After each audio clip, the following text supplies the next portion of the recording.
लोकसभा चुनाव के पहले यूपी में पाला बदलने का खेल। नमस्कार, आप देख रहे हैं उत्तर प्रदेश एक्सप्रेस। मैं हूं आपके साथ बुशरा और सबसे पहले खबर की बात कर रही हैं, जहां लोकसभा चुनाव के पहले यूपी में पाला बदलने का खेल शुरू हो चुका है।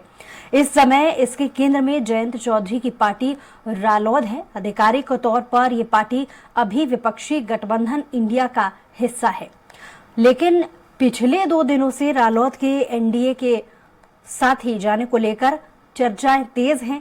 खास बात यह है कि अब तक जयंत चौधरी या फिर रालोद की ओर से इस चर्चा का कोई खंडन नहीं किया गया है। अगर कयास सही निकले और जयंत ने पाला बदला तो यूपी में 10 सीटों पर राज्यसभा चुनाव का गणित बदल जाएगा। राज्यसभा की खाली हो रही 10 सीटों पर 9 बीजेपी और 1 सपा के पास है। इस चुनाव में विधानसभा के सदस्य वोटर होते हैं। इस समय विधानसभा की कुल सदस्य संख्या 399 है। राज्यसभा में निर्वाचित होने के लिए न्यूनतम वोट का जो फॉर्मूला है, उसके हिसाब से इस बार 1 सीट जीतने के लिए 37 विधायक की जरूरत होगी। इस हिसाब से मौजूदा स्थिति में बीजेपी गठबंधन 7 और सपा गठबंधन 3 सीटें आसानी से जीतने की स्थिति में है, लेकिन जयंत के पाला बदलने से ये गणित बिगड़ जाएगी।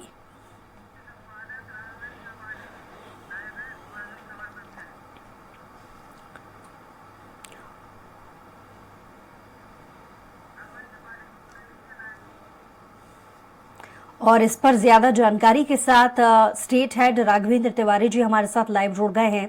राघवेंद्र जी, जिस तरीके से पार्टियों के बीच पाला बदलने की जो स्थिति है लोकसभा चुनाव के पहले, वो तेज हो चली है, क्या लगता है समीकरण किस तरीके से आने वाले समय में बदलने वाले हैं?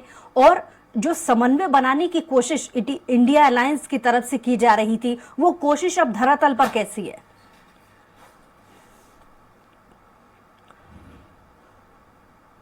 क्रम बदल रहे हैं। बिहार से बंगाल और उत्तर प्रदेश में सब जगह इंडी गठबंधन को लेकर तमाम तरह की दिक्कतें आई हैं। बिहार में नीतीश कुमार ने पाला बदला, एनडीए के पक्ष में चले गए। ममता बनर्जी ने बंगाल में साफ मना कर दिया कि कांग्रेस को सीटें देने से रहे। उत्तर प्रदेश में एक उम्मीद थी कि अखिलेश यादव, कांग्रेस और जयंत चौधरी मिलकर भारतीय जनता पार्टी के विजय अभियान को रोकेंगे, लेकिन अब जयंत चौधरी भी ढुलमुल नीति अपना रहे हैं। चर्चा है कि वह भारतीय जनता पार्टी के साथ हो चुके हैं। उन्हें केंद्र में मंत्री पद का ऑफर मिला है। उनके 2 विधायकों को उत्तर प्रदेश सरकार में मंत्री बनाया जाएगा।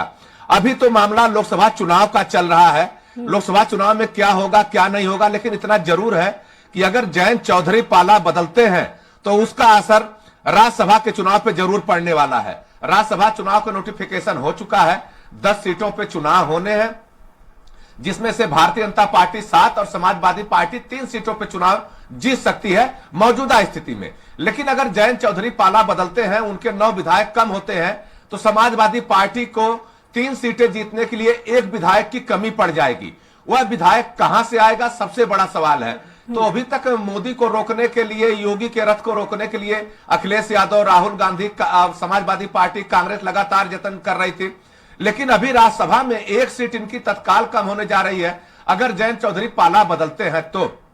इसके अलावा उत्तर प्रदेश में समाजवादी पार्टी ने जयंत चौधरी को 7 लोकसभा सीटें दी हैं चुनाव लड़ने के लिए, लेकिन जयंत चौधरी 3 सीटों पर ही एनडीए के साथ आने को तैयार हो गए हैं, क्योंकि उन्हें लग रहा है कि समाजवादी पार्टी के साथ मिलकर लड़ने में, कांग्रेस के साथ मिलकर लड़ने में 7 में से हो सकता है कि 1 भी सीट न जीते, जैसा 2019 के चुनाव में हुआ था। लेकिन अगर भारतीय जनता पार्टी के साथ चुनाव लड़ते हैं 3 सीटों पर, तो हो सकता था उसमें विजय की गारंटी कुछ ज्यादा हो। इसी नाते जयंत चौधरी का मन कर रहा कि वह एनडीए के साथ जाए। बात लगभग फाइनल हो चुकी है, बस केवल घोषणा होना बाकी है। लेकिन लोकसभा चुनाव की हम बात कर रहे हैं, अगर यह गठबंधन टूटता है तो उसका सबसे पहला असर आने वाले दिनों में, कुछ ही दिनों में चुनाव होने हैं राज्यसभा के, उस पर पड़ेगा। और अखिलेश यादव को 1 अतिरिक्त वोट की इंतजाम करना पड़ेगा, तब जाके उनके 3 सांसद चुनाव जीत पाएंगे।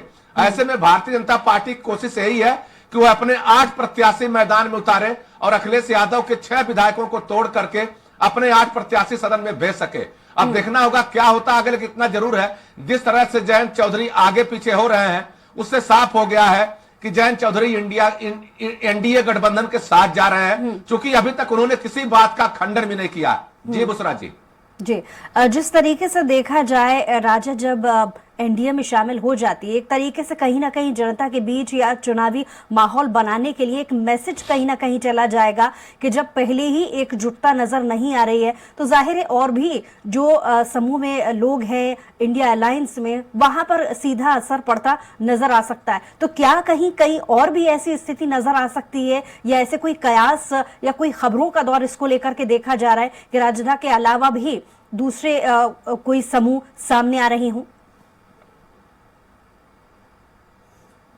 देखिए बुसरा जी, रोज घटनाक्रम बदल रहे हैं, रोज उठापटक हो रही है। इंडिया गठबंधन की स्थिति बहुत ठीक नहीं है। जिस तरह से एकाकी बात हुई थी मुंबई में, दिल्ली में, बेंगलुरु में बैठकें हुई थी, गंभीर गहन विचार किया गया था। ममता बनर्जी ने खड़गे के नाम का प्रस्ताव भी कर दिया था।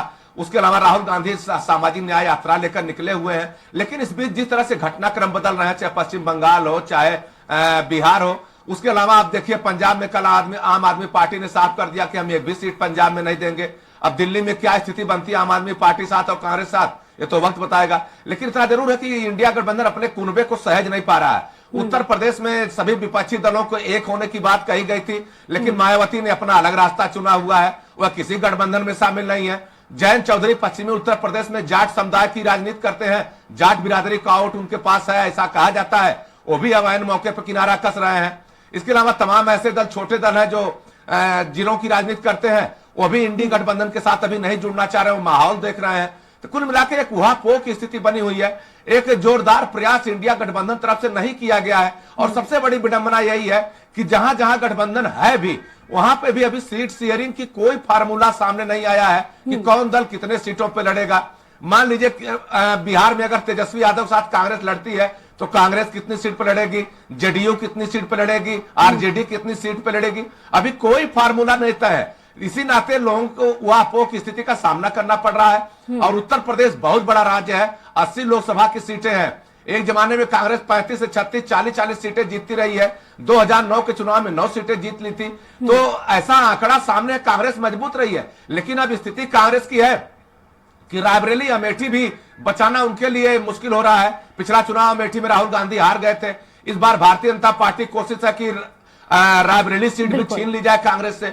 तो ऐसे में कांग्रेस को देखना होगा कि कैसे विपक्षी दलों को एक साथ लेकर चलना है। और जयंत चौधरी इसके ताजा उदाहरण है। लेट लतीफी होते देख, अपना नुकसान होते देख, वह अब एनडीए के पाले में जाने की कोशिश कर रहे हैं। अलायंस को और ज्यादा कदम फूंक फूंक कर रखने होंगे और अपनी तैयारी को और मजबूत करना होगा। आप जुड़े रहिए हमारे साथ, लौट रहे हैं आपके पास राघवेंद्र जी।